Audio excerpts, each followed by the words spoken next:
Assalamualaikum warahmatullahi wabarakatuh. Selamat pagi anak-anak. Kita bertemu lagi di semester 2 nggih. Kemarin kalian sudah terima rapor, nilainya sudah kalian lihat. Mungkin banyak yang belum puas dengan nilainya lah karena memang nilai itu ya diperoleh dari Bapak Ibu guru dari tugas atau kuis yang kalian kerjakan. Nah, kalau kalian tidak mengerjakan tugas, tidak mengerjakan kuis, bagaimana nilainya? Ya tetap nilainya jelek nih. Jadi tolong untuk semester 2 ini kalian persiapkan dengan baik. Kalau perlu ditulis catatannya ya dilengkapi. Setiap tugas maupun kuis kalian kerjakan, daftar hadir juga diisi begitu ya.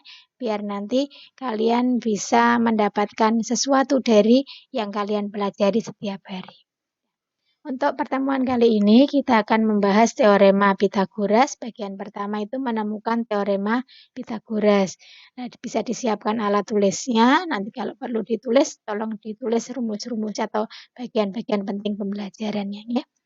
Tujuan pembelajaran kita kali ini adalah nanti setelah kalian mempelajari materi melalui WA Group maupun Google Sites ini, kalian bisa menjelaskan pengertian teorema Pitagoras, memeriksa kebenaran teorema Pitagoras, serta menentukan panjang sisi segitiga siku-siku jika panjang dua sisi yang lainnya sudah diketahui. Nah, bagian pertama kita akan berusaha menemukan teorema Pitagoras. Kalau di SD dulu kalian sudah kenal teorema Pitagoras, sudah hafal rumusnya A kuadrat sama dengan B kuadrat ditambah C kuadrat. Nah, kita belajar cara menemukan teorema Pitagoras biar nanti kalau ditanya itu kalian tahu nggih. Nah, untuk menemukan maupun membuktikan kebenaran teorema Pitagoras itu kita harus ingat ini luas persegi dan luas segitiga. Masih ingat ya? Luas persegi itu sisi kali sisi atau bisa ditulis L sama dengan S kuadrat. Kemudian luas segitiga itu alas kali tinggi dibagi 2 atau bisa ditulis L sama dengan setengah AT. Nah, untuk menemukan teorema Pitagoras kita bisa mencoba percobaan sederhana ini. Percobaan sederhana agar bisa kalian lakukan nanti kalau pas longgar nggih. Kalian siapkan penggaris, gunting, lem, kertas warna, pensil dan karton. Caranya kita buat 4 buah segitiga siku-siku yang kongruen. Kongruen itu sama dan sebangun, jadi ukurannya sama, bentuknya sama. Menggunakan kertas berwarna, misalnya kita ambil kertas berwarna biru. Panjang sisi siku-sikunya ini A dan B. Panjang sisi miringnya C. Jadi boleh kalian ambil misalnya A-nya itu 3 satuan, B-nya 2 satuan. Nah, C-nya kalian hitung. Gitu ya. Ini dibuat 4 buah yang sama. Kemudian kalian buat lagi pada kertas karton atau kertas putih atau di buku tulis. Itu persegi yang panjang sisinya A ditambah B. Jadi kalau tadi kalian mengambil A-nya 3, B-nya 2, berarti ini panjang sisinya adalah 5. Ya? Nah, kalau sudah 4 buah segitiga yang sudah kalian buat tadi ditempelkan pada persegi seperti ini. Cara menempelkannya seperti ini nggih, ini yang biru. Jadi di pinggir-pinggir seperti ini, sehingga bagian yang hijau ini adalah bagian kertas karton yang tidak tertutup oleh segitiga. Kalau ini yang di dalam ini bentuknya apa? Bentuknya persegi juga nggih, persegi yang panjang sisinya adalah sisi miring tadi, berarti panjang sisinya adalah C. Berarti luasnya ini, luas daerah yang tidak tertutup segitiga, kita bisa menggunakan ini. Sama dengan luasnya persegi dikurangi 4 kali luasnya segitiga. Di luas ABCD tadi, panjang sisinya A ditambah B dikuadratkan. Ini rumusnya di semester 1 kalian ingat nggih? A kuadrat ditambah 2AB ditambah B kuadrat. Dikurangi 4 kali luas segitiga. Jadi 4 kali A dikalikan B dibagi 2. 4 kalikan 2 itu 2, 4/2 ya, 2 kalikan AB berarti 2AB. Ini 2AB, ini 2AB dikurangkan berarti menjadi A kuadrat ditambah B kuadrat. Nah, selain menggunakan cara ini, kita juga ingat karena ini bentuknya persegi, maka yang di dalam ini luas PQRS itu sama dengan C kalikan C atau C kuadrat. Kan sama. Yang tadi C kuadrat, ini A kuadrat ditambah B kuadrat. Berarti kita mendapatkan kesamaan C kuadrat sama dengan A kuadrat ditambah B kuadrat. Nah, rumus seperti ini yang dinamakan teorema Pitagoras. Kalau kita ingat C tadi sisi miring, berarti bunyi teorema Pythagoras itu bisa kita tuliskan seperti ini. Kuadrat dari sisi miring sama dengan jumlah kuadrat dari kedua sisi siku-sikunya. Itu ya. Kemudian untuk memeriksa apakah yang sudah kita temukan tadi salah atau betul, kita bisa mengecek. Cara ngeceknya, kalian membuat percobaan lagi. Kalian buat menggunakan kertas berpeta, segitiga persegi yang ukurannya ini 3 kotak, yang ini 4 kotak, yang sini 5 kotak. Kalian gunting, nih, jadi ada 3 buah persegi digunting, kemudian bukan ditempelkan ya, tapi diletakkan seperti ini, disusun seperti ini. Sehingga nanti bagian yang tengah ini adalah membentuk segitiga. Segitiga apa? Segitiga siku-siku nggih, segitiga siku-siku. Misalnya kita beri nama A, B, C. Kita hitung luasnya persegi yang 3 ini itu 9. Luasnya persegi yang di sini 4 kali 4, 16. Luas persegi yang di sini 5 kali 5, 25. Kita cek. Ini 9 ditambah 16 itu sama dengan 25. Ternyata betul. Luas persegi yang dibuat pada sisi miring, itu 5 kuadrat, itu sama dengan jumlah luas persegi pada kedua sisi siku-sikunya. Berarti yang kita temukan tadi setelah dicek dengan cara seperti ini itu sudah betul rumus Pythagoras yang kita temukan ya. Jumlah luas persegi pada sisi miring sama dengan jumlah luas persegi pada kedua sisi siku-sikunya. Misalnya kita membuat di sini ukurannya 6, ini 8. Di sini berapa? Kita hitung. 6 kuadrat itu 36. 8 kuadrat 64. Kalau ditambahkan 100, ini 100. Berarti akarnya 10. Gitu ya. Itu memeriksa kebenaran teorema Pythagoras. Kemudian berarti dari yang kita temukan tadi, secara umum kalau kita punya segitiga ABC yang siku-siku di titik A, awas ya kalau siku-siku di titik A, maka nanti sisi yang berada di depan sudut A itu namanya sisi A kecil. Yang ada di depan sudut B, B. Yang ada di depan C, C. Nanti berlaku untuk semua segitiga ya. Kalau PQR ya berarti ini P, sini Q, sini R begitu ya. Itu tadi rumusnya A kuadrat sama dengan B kuadrat ditambah C kuadrat. Yang harus diingat juga A itu tadi kan sisi miring. Sisi miring itu adalah sisi terpanjang. Nama lainnya hipotenusa.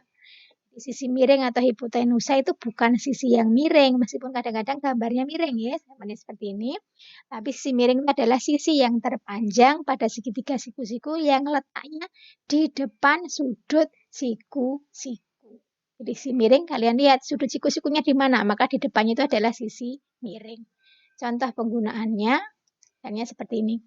Diketahui 3 buah segitiga siku-siku seperti ini, kalian tentukan sisi miring, kemudian kalian tentukan rumus Pythagorasnya. Misalnya gambar yang pertama, sisi miringnya siapa ini?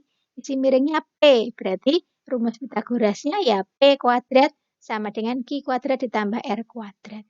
Gambar yang kedua, sisi miringnya yang ada di depan sudut siku-siku M, berarti M kuadrat sama dengan K kuadrat ditambah L kuadrat. Yang ketiga, yang ada di depan sudut siku-siku E, berarti E kuadrat sama dengan D kuadrat ditambah F kuadrat. Begitu ya.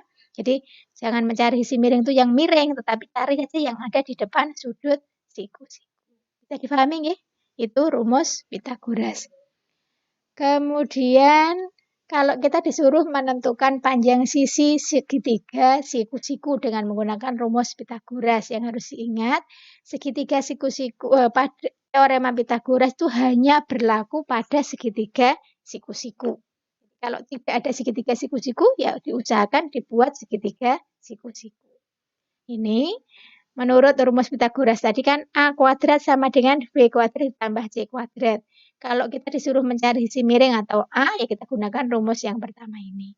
Atau kalau kuadratnya dihilangkan, A saja berarti ini akar. Akar dari B kuadrat ditambah C kuadrat. Kalau mencari B atau C, berarti kita gunakan rumus yang kedua dan ketiga. B kuadrat itu A kuadrat awas dikurangi C kuadrat. Atau B sama dengan akar dari A kuadrat dikurangi C kuadrat. Sedangkan C kuadrat A kuadrat dikurangi B kuadrat atau C-nya akar dari A kuadrat dikurangi B kuadrat. Itu ya rumusnya. Jadi nanti kalau dibolak-balik jangan bingung dilihat cari sisi siku-sikunya yang terpanjang siapa. Kalau yang dicari yang terpanjang berarti ini penjumlahan. Kalau yang dicari yang sisi siku-siku berarti yang panjang kuadrat dikurangi yang pendek dikuadratkan. Gitu ya. Contoh penggunaannya dalam soal. Misalnya ini.